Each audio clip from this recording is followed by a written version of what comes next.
Hey everybody, it's Javonda here with the Catch Up Center. I'm making a video about what do you do when your whole class is failing?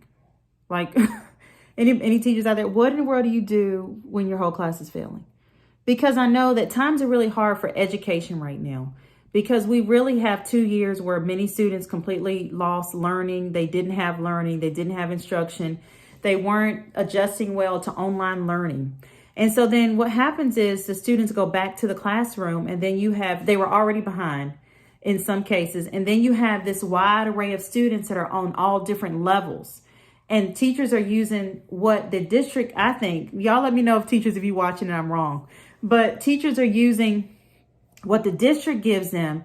They're having to cover standards that are grade level, and they're just trying to figure out where to go, where to start, and what in the world to do. So one thing I want to talk to you about is teachers, it's really important for you to figure out a way to find out where the kid is and where the students are. And if you don't have an assessment tool that helps you out with that, then I highly recommend that if you're using grade level standards and if you're using a pacing guide, that you think about how you can change that pacing guide. Because right now we got entire classrooms and the teacher's wondering why 98% of the class is not passing. And so what happens is sometimes you got to remember that we've got all different types of learners. Some people learn by hearing, some people learn by seeing, some people learn by doing, and some people learn from a combination of seeing and doing and lots of repetition. So in many cases, if you're that teacher who likes to stand in front of the classroom and talk, you're not meeting everybody's needs in your class. Yeah, let that sink in. So you're probably like, Javonda, what am I going to do? There's lots of things that you can do. Let's say, for instance, you're teaching math and you have a math word problem. And it's like the kids are not getting the math word problem. Then if it's at all possible, act the word problem out. Give kids time to ask questions while you're solving it. Make acronyms for how you solve these different steps word problems. Repeat, repeat, repeat, and repeat. If that means you take the same problem and change the numbers around, do that until your student is able to master it. And sometimes people are like, Javon, I can't do that. Why not? It's the same standard, right? You're still mastering the standard. You're working on the standard, but you got to start somewhere. And I'm really concerned about this because learning is not, it's not working for everybody in a lot of classrooms. And we've got to think outside of the box to support these learners that learn differently. There are lots of kids that learn differently.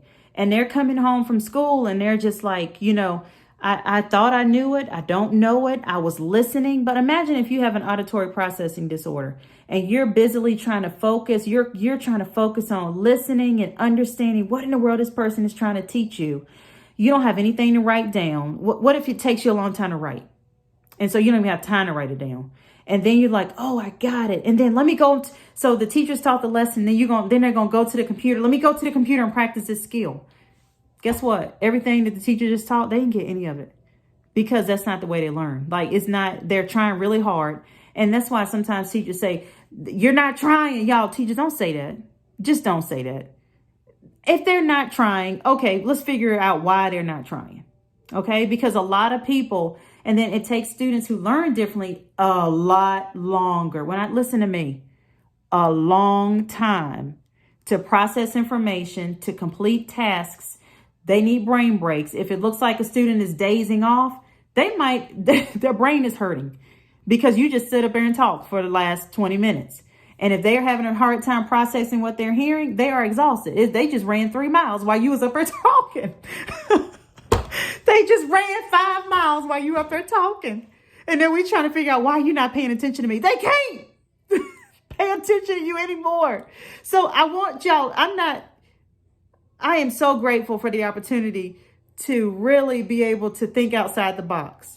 So if I can support you with figuring out ways to help you think outside the box, then please let me know. But one thing is key: assessment, repetition, and mastery. Let me repeat that. Assessment, you see how I just repeated that? Assessment, repetition, and mastery. And then you start that whole thing over again. Thanks for watching.